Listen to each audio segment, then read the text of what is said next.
ತಂದಿವೆ। ಈ ಬಗ್ಗೆ ಮಾಧ್ಯಮ ಪ್ರತಿನಿಧಿಗಳು ಸೇರಿದಂತೆ ಸ್ಥಳೀಯರು, ಗ್ರಾಮ ಪಂಚಾಯತ್, ಪುತ್ತೂರು ಉಪ ಆಯುಕ್ತರು, ಪುತ್ತೂರು ಇಒ ಸೇರಿದಂತೆ ಸಾಮಾನ್ಯವಾಗಿ ಎಲ್ಲ ಅಧಿಕಾರಿಗಳ ಗಮನಕ್ಕೂ ತಂದಿದ್ದಾರೆ. ಆದರೂ ಕುಡಿಯುವ ನೀರಿನ ಸಮಸ್ಯೆಗೆ ಮಾತ್ರ ಇನ್ನೂ ಮುಕ್ತಿ ಸಿಕ್ಕಿಲ್ಲ. ಅಂದಹಾಗೆ ಇಲ್ಲಿ ಕೊಳವೆ ಬಾವಿಯಲ್ಲಿ ನೀರಿಲ್ಲ ಅಥವಾ ನೀರು ಸರಬರಾಜು ಮಾಡುವ ಪೈಪ್ ಲೈನ್ ಇಲ್ಲ, ವಿದ್ಯುತ್ ಸಮಸ್ಯೆ ಇದೆ ಎಂಬುದು ಕಾರಣವಲ್ಲ.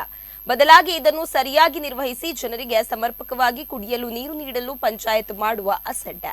ಈ ಭಾಗದ ರಸ್ತೆಗಳು ಈಗಾಗಲೇ ಸಂಚರಿಸಲು ಅಯೋಗ್ಯವಾದ ಸ್ಥಿತಿಯಲ್ಲೇ ಇದ್ದು, ತೆರಿಗೆ ಸಂಗ್ರಹಿಸಲು ಮರೆಯದ ಗ್ರಾಮ ಪಂಚಾಯತ್ ಕೇರ್ನಡ್ಕ ಎಂಬಲ್ಲಿ 2 ವರ್ಷಗಳ ಹಿಂದೆ ಒಡೆದು ಹೋಗಿರುವ ಒಂದು ಸಣ್ಣ ಮೋರಿಯನ್ನು ಈ ತನಕ ಸರಿಪಡಿಸುವ ಗೋಜಿಗೆ ಪಂಚಾಯತ್ ಹೋಗಿಯೇ ಇಲ್ಲ. ಹಲವಾರು ಬಾರಿ ಪಂಚಾಯತ್ ಅಭಿವೃದ್ಧಿ ಅಧಿಕಾರಿಗಳ ಗಮನಕ್ಕೆ ಈ ವಿಷಯ ತರಲಾಗಿದ್ದು, ಪ್ರತಿ ಸಲದಂತೆ ಇದೀಗ ಕೊನೆಯ ಬಾರಿ ಈ ಪ್ರದೇಶದ ಜನರಿಗೆ ಕುಡಿಯುವ ನೀರಿನ ಅಭಾವ ಉಂಟಾಗಿ ಕನಿಷ್ಠ 20 ದಿನಗಳೇ ಕಳೆದಿವೆ.